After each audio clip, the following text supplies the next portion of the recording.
एक बार एक शंकर जी का शिष्य, शंकर जी का शिष्य क्यों ना हो, अगर उसने गुरुदेव भगवान का अपमान किया, शंकर जी का सेवक क्यों ना हो, अगर सेवक ने गुरुदेव भगवान का अपमान किया तो शंकर जी क्षमा नहीं करते।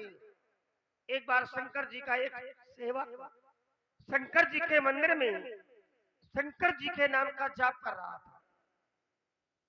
एक बार हर मंदिर और जपत रहे शिव नाम, और गुरु आये अभिमान से उठ नहीं कीन, प्रणाम प्रणाम नहीं किया तो गुरुदेव भगवान ने तो कुछ नहीं कहा।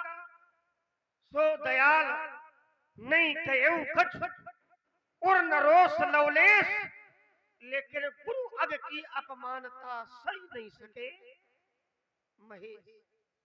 शंकर जी सहन नहीं कर पाए और क्या किया, श्राप दे दिया। मंदिर माज भई न बानी, अरे हट भाग अज्ञ अभिमानी, यद्यपि तो गुरु के नहीं क्रोधा, अति कृपाल चित्त सम्यक बोधा, बैठ रहे सी अजगर एवं पापी। अजगर की तरह तू बैठा रहा और गुरुदेव भगवान का तूने अपमान कर दिया, जा सहस्त्र वर्षों के लिए तू अजगर हो जा। और वो अजगर हो गया। बाद में गुरुदेव भगवान ने विनय याचना की, नमामि समीशान निर्माण रूपम विभुम व्याप्तम ब्रह्म वेद स्वरूपम निजम निर्गुणम निर्विकल्पम निरीहम चिदाकाशमाकाशवासम मनीहम। तो कहने का तात्पर्य यह है कि गुरुदेव भगवान का अपमान शंकर जी सहन नहीं कर सकते हैं, तो फिर गुरुदेव भगवान की सेवा में गुरुदेव भगवान के आदेश से अगर धनुष तोड़ने वाले ने धनुष का खंडन किया है तो फिर धनुष तोड़ने वाला परशुराम जी का शत्रु कैसे हो? चले और चल करके बाबा जी से दो दो बातें हो जाए। स्वामी जी प्रणाम। कल्याण भो। आओ सब बढ़िया है ना क्या हो गया? धनुष टूट गया। अरे धनुष टूट गया कैसे? यानी आप यहीं बने रहे, धनुष तोड़वा दिया आप कहाँ थे जब टूटा? कहाँ रहा? महिंद्रा चल रहा, सुन करके आप आ गए।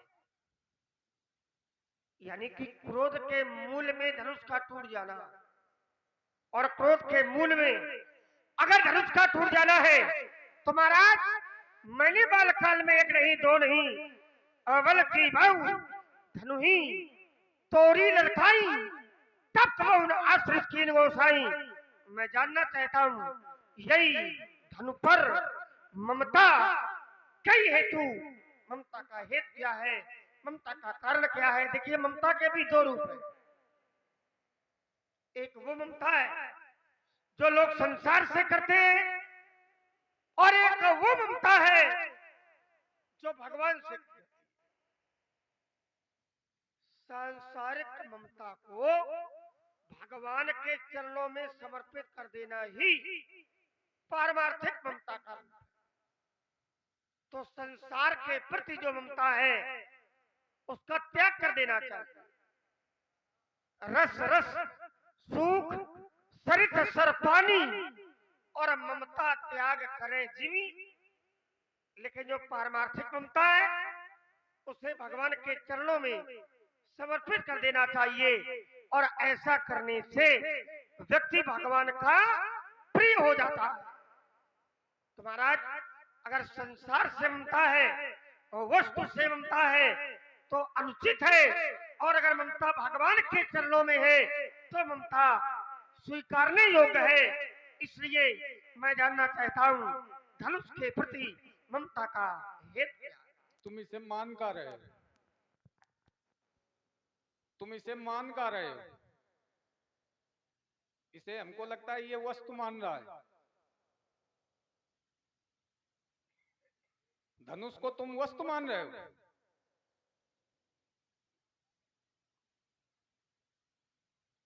चलिए, राजकुमार लक्ष्मण के कुछ बिंदुओं पर हम अपनी बात देते हैं।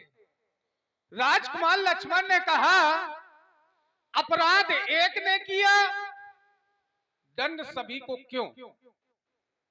और कई पढ़े, गीता का भी पढ़ा, मानस से भी कई पढ़े कि जो जस करई सो तस फल, इत्यादि इत्यादि पढ़े। बोले अपराध एक ने किया तो फिर दंड के भागीदार सभी क्यों? तो दंड के भागीदार इसीलिए कि यहाँ जितने भी राजा आए हैं, इन राजाओं का उद्देश्य एक है। उद्देश्य क्या है?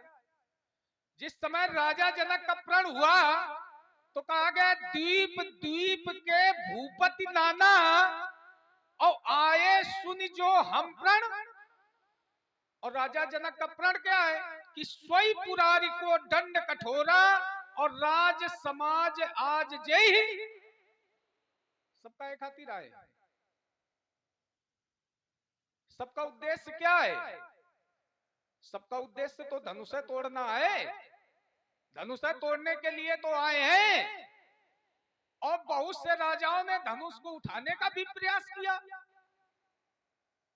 तो राजकुमार लक्ष्मण जिनका उद्देश्य धनुष तोड़ना है, तो वो सब अपराध की श्रेणी में आते। क्यों? एक सिद्धांत बताया गया, एक युग आएगा और उस युग में केवल मानस पाप नहीं लगता है, कलिकर एक पुनीत प्रभावा पुनीत प्रतापा और मानस पुण्य होए नहीं। वो एक युग आएगा जिसमें मानसिक पाप नहीं लगेगा। लेकिन ये कौन युग चल रहा है? ये युग ऐसा है कि इसमें यदि आपने मन से भी कुछ सोच लिया तो आपको पाप। और यहां सब मन से क्या करने आए? क्या करने आए भाई? राजा जनक के प्रण को सुनकर आए हैं, धनुष तोड़ने के लिए ही तो आए हैं। अब जब धनुष तोड़ने के लिए ही आए हैं तो सब भी अपराध की श्रेणी में आ गए।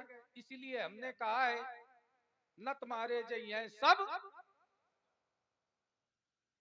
आइए दूसरा बिन, तुमने गुर सत्ता को लाकर खड़ा कर दिया। देखिए, हमारा गुर सत्ता से कोई विरोध है नहीं। गुरु सत्ता से हमारा कोई विरोध नहीं है। और दूसरी बात कि धनुष तोड़ने वाले ने यदि गुरु की आज्ञा का पालन किया है, गुरु की आज्ञा का पालन किया है, तो फिर उसको हमारे सामने आ जाना चाहिए। भाई उसने गुरु सत्ता की आज्ञा पालन की है, तो हमारे सामने आ जाना चाहिए और आके बता देना चाहिए कि हमने गुरु के आदेश से इसका खंडन किया है। हम उस पर विचार करते हैं।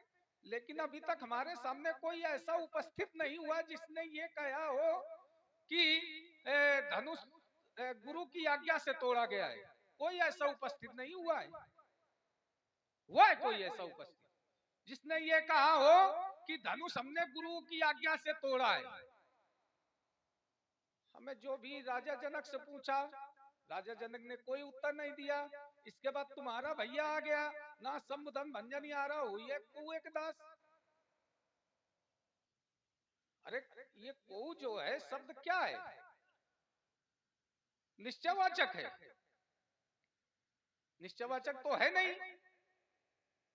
और इसके बाद ये आ गए तो हमें धनुष तोड़ने वाला मिल जाता। भाई धनुष तोड़ने वाले ने गुरु की आज्ञा का पालन किया, तो फिर क्यों उसकी छाती फट रही हमारे सामने आने से? अरे हमारे सामने आ जाए और कह दे कि हमने गुरु की आज्ञा का पालन किया और तब हमने धनुष तोड़े। हम उस पर विचार करते कि इसको दंड दें, कि इसको क्षमा करें। लेकिन ऐसा तो नहीं हुआ और तुम ला के खड़े कर रहे हो गुरु सत्ता का। एक गुरु सत्ता से दूसरी गुरु सत्ता को, गुरु सत्ता का यहां नहीं है। और यदि धनुष तोड़ने वाला गुरु की आज्ञा का पालन करने वाला है, तो हम भी तो बेटा कुछ हैं। हम भी तो ब्राह्मण हैं और ब्राह्मणा नाम जगत गुरु। जगत का गुरु कौन है? ब्राह्मण। सभी वर्णों का गुरु ब्राह्मण। अब हम तो गुरु हैं, हम तो कह रहे कि भाई किसने तोड़ा। अब यदि इतना बड़ा गुरु आज्ञा का पालन करता है तो फिर हमारी भी आज्ञा का पालन करे, हमें भी बता दे कि हाँ धनुष हमने तोड़ा है, हमारा विरोध है, समाप्त हो जाए। तब तो हम जाने कि भाई गुरु की आज्ञा का पालन करने वाला है। ये छुपाव है। आइए, एक बिंदु तुमने और दिया, तुम्हारी अन्य बातों को हम छोड़ते चल रहे हैं। और तुमने कहा बहु धन ही तोरी लड़काई। बचपन में बाल्यकाल में तुमने बहुत सी धनुया तोड़ी है, तो वो बचपन की अवस्था थी ना। बालपने में तो बच्चा क्या करता है, धूल में खेलता है, और धूल में खेलने के बाद पिता की गोद में आकर बैठ जाता है, तो क्या पिता उसको गोद से उतार देते हैं? क्या हुआ? हाँ, दूसर धूल भरे तन आए, दूसर धूर भरे तन आए, तो का है भूपत बिया से गोद बई। राजा उसको गोद में बैठा लेते हैं, और वह है लड़का जो कर इतना बड़ा हुई जाए, कितना बड़ा, और फिर लौट के भूमि में लौट कर धूल से सना हुआ पिताजी के पांजा रहा हो, तो पिताजी फिर न गोद में बैठे नहीं है? तो एक अवस्था होती है बाल्यावस्था होती है। वो बाल्यावस्था के अपराध क्षम होते हैं, लेकिन अब इस अवस्था में अपराध किया जाए तो ये क्षम, क्योंकि भाई बालक किसे कहते हैं? तो कहा गया अज्ञो भवति बालक। जो अज्ञानी हो वही बालक है। जिसको ज्ञान ना हो, अच्छे बुरे का ज्ञान ना हो, अपने पराये का ज्ञान ना हो, वही तो बालक होता है। और जेके समझ आ जाए और फिर ऐसे अपराध करे, वो क्षम्य होंगे। तो बचपने में जो तुमने किया वो किया, अब ऐसा नहीं होना चाहिए। चलिए, तुमने कहा इस धनुष से ममता, बल्कि ममता के तुमने दो स्थान बता दिए कि ममता के प्रकार बताए, स्थान नहीं बताए, ममता के प्रकार बता दिए कि ममता दो प्रकार की होती है, एक लौकिक और एक पारलौकिक, यानी एक परमार्थिक। बोले परमार्थिक ममता की जाए, भगवान के चरणों से की जाए, वो ममता अच्छी है, वो ममता अच्छी है। लेकिन संसार से की जाए वो ममता अच्छी नहीं है। भगवान के प्रति की जाए अच्छी है। और जो वस्तु के प्रति की जाए, वही हम पूछना चाहते थे कि इसको तुम मान का रहे हो, ये जो टूटा है इसको तुम मान का रहे हो, वस्तु मान रहे हो। वस्तु तो कहीं माना नहीं गया। भाई राजा जनक ने भी जब इस पर प्रण किया तो उन्होंने कहा सोई पुरारी को दंड। पुरारी माने भगवान शंकर का धनुष है, वस्तु तो नहीं कहा गया। तुम्हारा भैया भी कहा, तुम्हारे भैया ने भी कहा है कि नाथ शंभुधन भंजन यारा। शंभुधन यानी भगवान शंकर का धनुष है, वस्तु तो है नहीं है। हमने भी कहा सुनो राम जय शिव धनु, ये है तो भगवान शंकर है का धनुष, तुम इसको वस्तु मान रहे हो। बोले वस्तु के प्रति, तो ये वस्तु नहीं है, ये भगवान शंकर का आयुध है, और भगवान शंकर का आयुध है, इसलिए हमें इससे ममता है। ठीक है, इसीलिए कह रहे हैं बोलत तो ही न समाज, धनु ही समतिपुरा धन विदित सकल संसार। देखिए महाराज, पहली बात तो हम काल के वशीभूत नहीं हो सकते। आपने कहा कि बोलत तो ही न समार, क्यों? क्योंकि काल के वशीभूत है। काल के वशीभूत होने के कारण तू संभाल कर नहीं बोल रहा। तो आपको ये बता दे कि हम कभी काल के वशीभूत नहीं हो सकते। क्यों? देखो, हम ही नहीं, संसार के हर व्यक्ति के लिए ये नियम लागू है। जो लोग भगवान का भजन करते, भगवान के नाम का गुणगान करते, भगवान नाम संकीर्तन करते, उनका काल बाल बाका नहीं कर सकता है। और भगवान की वाणी है कबहू काल न व्यापे तो ही कब तक जब तक सुमरेऊ भजेऊ निरंतर मोही। जब तक मेरा भजन करोगे तब तक काल तुम्हारा बाल बांका नहीं कर सकता। सबके लिए जो लोग भगवान का भजन करेंगे उनका काल बाल बांका। और यही बात राम लक्ष्मण की, तो आचार्यों ने तो हमारे लिए यहाँ तक कह दिया, कौशलेश सुत लक्ष्मण रामा और कालऊ जीत सके संग्राम। तो काल हमारा बाल बांका नहीं कर सकता, पहली बात तो। आइए दूसरी बात, आपने कहा जितने राजा आए इनका उद्देश्य धनुष तोड़ना था। अच्छा, उद्देश्य कैसे जाना जाएगा कि धनुष का तोड़ना था? क्या ये प्रमाणित है? आपने तो केवल राजा जनक की बात को सुन करके ये मान लिया, लेकिन उद्देश्य व्यक्ति का प्रमाणित नहीं है। इस समाचार के जनक सुनाए और जय कारण महीप सवाए, तो राजाओं के आने का कारण क्या है? राजाओं के आने का कारण है प्रण। धनुष पर जो प्रण किया, इस प्रण को सुनकर सभी राजा मिथिला में, तो आने का कारण है प्रण, उद्देश्य तोड़ना नहीं है। अब राजाओं के लिए ये प्रण है, तो राजा प्रण सुन करके आए हैं। हमारे लिए स्वयंवर है, हम स्वयंवर सुन करके आए हैं। मुनियों के लिए यज्ञ है, तो वो यज्ञ सुन करके आए हैं। तुम्हारे लिए धनुष भंग है, तो तुम धनुष भंग सुन करके आए। आए तो भैया सब सुन करके। अब राजाओं के लिए ये प्रण है, तो राजा प्रण सुन करके आ गए। अब इसमें ये नियम लागू नहीं होगा कि राजाओं का उद्देश्य धनुष का टूटना है या तोड़ना है। नहीं, प्रण के अंतर्गत क्या है? प्रण के अंतर्गत है सोई प्रार को दन कठोरा। हाँ, आगे। राज समाज आज जो तोड़ा, जो भी राजाओं की समाज में तोड़ेगा, तो ये प्रण राजा का है, नहीं किसी व्यक्ति विशेष के लिए। राजाओं का। हाँ, बात वही तो तो है। राजा ने प्रण सुनवाया है, अब इसमें उद्देश्य प्रमाणित नहीं होता है। भाई हमारा प्रण है, हमने समाज में सुनवा दिया, हमने आमंत्रण दिया, भाई समाज में सबको आमंत्रित किया। अब जिसने हमारा आमंत्रण स्वीकार किया वो हमारे घर आ जाएगा, और जिसने स्वीकार नहीं किया वो नहीं आएगा। अब यहाँ उद्देश्य प्रमाणित नहीं है। उन राजाओं के आने का उद्देश्य धनुष का तोड़ना था, प्रण था, तो प्रण सुन करके आ गए। अच्छा, आपने कहा कि अगर मन में भी कुछ सोच लिया जाए उसका भी भोग भोगना पड़ेगा। आइए मैं मन की बात बताता हूँ, राजाओं के मन की बात बता रहा हूँ। क्या राजाओं के मन में धनुष का तोड़ना था?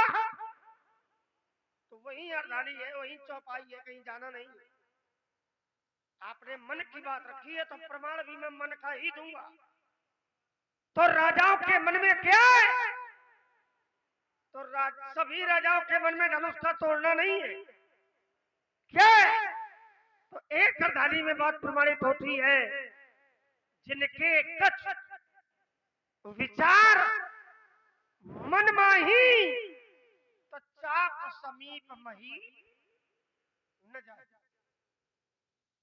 अगर मन में धनुष का तोड़ना होता और देव धनुष का तोड़ना होता तो सब राजा धनुष तोड़ने के लिए जाते, नहीं गए। इसका तात्पर्य है कि सभी राजाओं का उद्देश्य धनुष का तोड़ना नहीं, और जब उद्देश्य नहीं था तो फिर महाराज आपकी घोषणा भी अनुचित है, उचित नहीं है, उपयुक्त नहीं है, अनुपयुक्त है। पुनः विचार करिए। रही बात राजाओं के मन में क्या है, तो ये भी प्रमाणित है। अब आगे जब कोई प्रत्युत्तर आएगा तो इस बात को भी मैं स्पष्ट करूंगा। तो कहने का तात्पर्य ये है कि सब राजाओं का उद्देश्य धनुष का तोड़ना नहीं था, और आपने कहा कि उद्देश्य धनुष का टूटना नहीं है। और अगर होता तो प्लस सुन करके सब राजा धनुष तोड़ने के लिए जाते, सब नहीं गए। कौन गए? तो बोले तमक ताक तक शिव धनु धरही, उठई न कोट भांति बल करही, और भूप साहब से कहीं मारा और लगे उठा मन पे करई। फिर आगे है जिनके कछु विचार मन माही, तो चाप समीप मही न जाए। तो महाराज उद्देश्य सभी राजाओं का ये नहीं था जो आप बता रहे हैं। हाँ प्रण है तो प्रण सुन करके आ गए, और प्रण सुना भी दिया। इसमें अपराधी नहीं माना जाएगा, अपराधी व्यक्ति कर्म से ही माना। देखिए समाज में दो लोग खड़े हैं, ऐसे समझिए ये समाज लगी है। कुछ लोग यहाँ बैठे और कुछ लोग वहां बैठे। अब अगर पहचान करना है कि ये अच्छे हैं कि ये अच्छे हैं, तो कैसे पहचान करोगे? पहचान कैसे हो? तो पहले इनके कर्मों को देखा जाएगा, और इनके कर्मों को देखा जाएगा, और कर्मों के आधार पर हम ये निर्णय बनाएंगे। इस निर्णय पर हम पहुंचेंगे कि इनके कर्म अच्छे हैं तो ये अच्छे लोग हैं, और इनके कर्म बुरे हैं तो ये बुरे लोग। और यही निष्कर्ष है। राजा सब है, लेकिन जब राजाओं के कर्मों को देखा तो पृथकता हो गई। जिनके कर्म अच्छे थे उन्हें साधु राजा कह दिया, और जिनके कर्म बुरे थे उन्हें दुष्ट कह दिया। तो महाराज ये त्रेता युग है, और त्रेता में पहचान कर्मों से ही होती है। जैसा कर्म करोगे वैसा ही परिणाम तुम्हें मिलेगा। तो कर्म एक ने किया तो फिर परिणाम सबके लिए आपने क्यों रखा? अब पुनः एक सिद्धांत है हमारा, काऊ न को सुख दुख कर दाता, और निज कृत कर्म भोग सब भ्राता। अपने किए कर्मों का ही भोग सभी लोग संसार में भोगते हैं। तो महाराज कर्म एक ने किया तो परिणाम सबके लिए क्यों? आइए, आपने कहा कि हमारा गुरु विरोध नहीं है, गुरु से हमें कोई लेना देना नहीं है। भाई मैंने बताया कि जैसे गुरु सेवा में आप लगे वैसे ही गुरु सेवा में धनुष तोड़ने वाला लगा। तो बोले हमें किसी ने नहीं बताया कि गुरु सेवा की है। अरे हम तो बता रहे हैं, धनुष तोड़ने वाले ने गुरु सेवा की है, हम तो बता रहे हैं। और उसके लिए प्रमाण है, सुनी गुरु बचन चरण सिर नावा।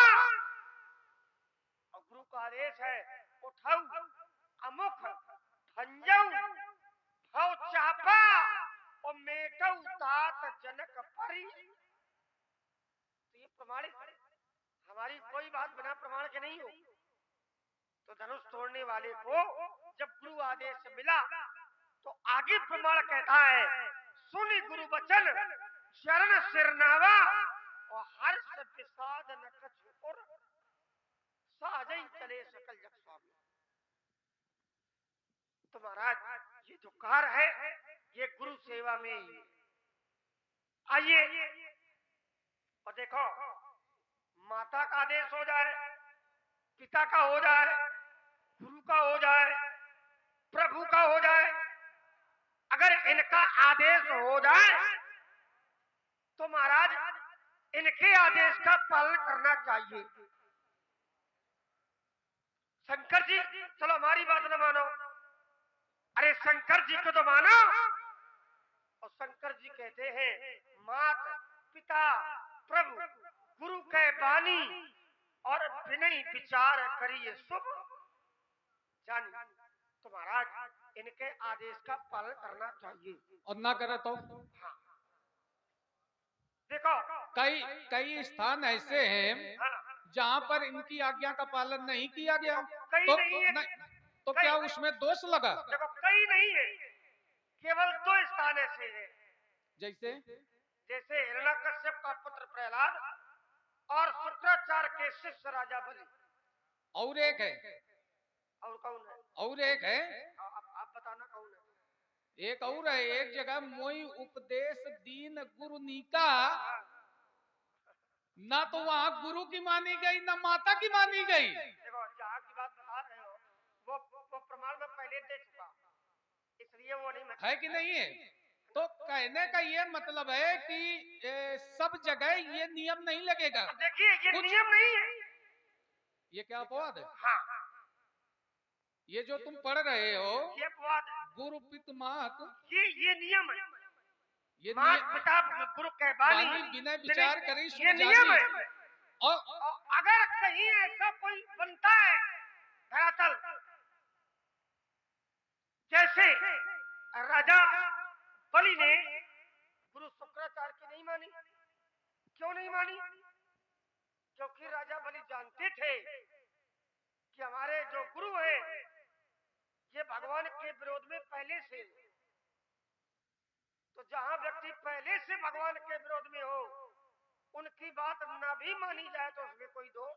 चलिए राजकुमार, यही हिरण्यकश्यप एक ने- एक स्थान और हम दिए दे रहे, एक स्थान को मैं और दे रहे। एक महात्मा है और महात्मा के 2 शिष्य हैं, और महात्मा जी जिस समय लेटे हुए हैं दोनों शिष्य उनके चरण चाप रहे हैं, चरण चाप रहे हैं, ठीक है।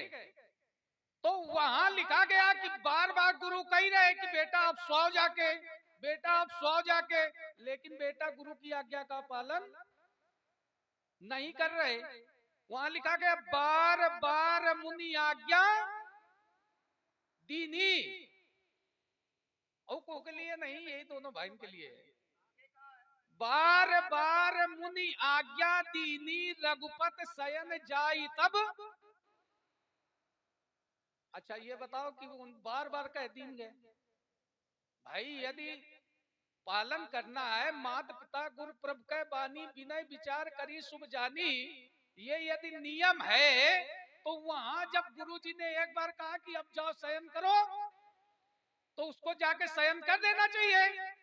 तो फिर मानसकार को ये क्यों लिखना पड़ा कि बार बार, एक बार में नहीं माना, 2 बार में नहीं माना, अनेकों बार जब गुरुजी ने कहा कि बेटा अब जाके शयन करो तब उसने रघुपति शयन जाए तब, तो क्या वहां दोष लग गया? अरे भाई ये भाव पक्ष है, अरे फिर अब भाव पछा गया ये भाव पक्ष है। है? देखो, कहीं बता रहे हो ये अपवाद है, तो कुछ मर्यादा हमने बताया कुछ स्थान ऐसे हैं जैसे भगवान की भक्ति, भगवान की भक्ति करने में यदि कोई आपको आदेशित करे फिर भी यदि आप ना माने तो वहां आपको किसी प्रकार का कोई दोष लगने वाला नहीं है। किसी की सेवा कर रहे हो, सेवा करने में यदि कोई आपको आदेशित करे और उसकी आज्ञा ना मानो तब भी कोई दोष लगने वाला। और तीसरी बात कि समाज के हित के लिए यदि आप कोई कार्य कर रहे हो फिर भी आपको बार बार कोई आदेश करे कि ये समाज के हित का कार्य, उस जगह यदि आप आज्ञा न माने तो भी कोई दोष लगने वाला। चलिए, तुमने हमने कहा था बोला तो ही ना समार, तुम समार के नहीं बोल रहे हो तो हमें बोले कि देखो हम काल के वशीभूत नहीं हो सकते। और तुमने एक पढ़ा कि कौशले सुत लक्ष्मण रामा कालों जीत सका संग्रामा, तो ये तुम्हारी बात ठीक है, हम इसका विरोध नहीं करते, लेकिन हम अपने पक्ष से भी एक जोड़े देते हैं कि अकाल मृत्यु मरे जो काम करे चांडाल का, और काल भी उसका क्या बिगाड़े जो भक्त हो महाकाल का। तो देखो तुम काल का जीत सकते हो, हमार काल कुछ नहीं कर सकते है। कहते हम भी ऐसे भगवान के भक्त हैं। आइए अब जो मुख्य बिंदु है उन बिंदुओं पर आइए। हमने कहा था कि यहाँ सभी राजा जो आए राजा जनक के प्रण को सुनकर आए। तुमने कहा प्रण को सुनकर आए, तो हमने यही तो कहा था कि राजा जनक का प्रण है क्या? प्रण यही तो है कि धनुष को तोड़वाना, यही तो प्रण है। तो ये जो राजा आए ये धनुष को तोड़वाने के लिए तो आए हैं। बात हमारी ये आए काय के लिए? धनुष को तोड़वाने के लिए तो आए हैं। देव धनुष धरि मनुज शरीरा विपुल वीर आए रन। देवता भी यहाँ मानव शरीर धारण करके आए, दानव भी यहाँ मानव शरीर धारण करके आए। तो हमने कहा था मानस पुण्य हो नहीं पापा, तुमने बोले कि हम जोड़े दे रहे मन से, जिनके कछ विचार मन में आई चाप समीप में ही न जाही।